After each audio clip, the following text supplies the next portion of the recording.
Shu ilik solingan tandir somsani duxovkada qildim desam, ishonasizlarmi?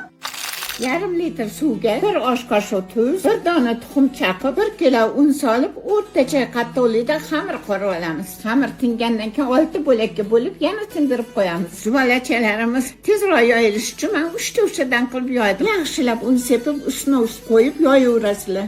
Saryog'ni eritib olib, har bir qavatiga surib chiqamiz.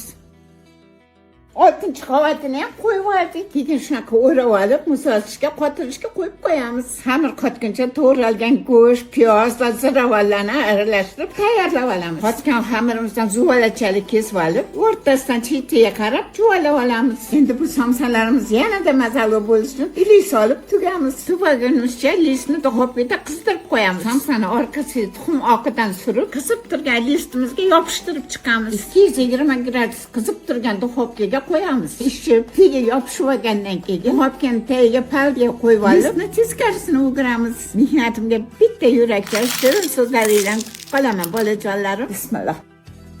Bay, qisir qiladi. Hidlari ham, ta'mlari ham xuddi tandir somsadek. Juda mazali.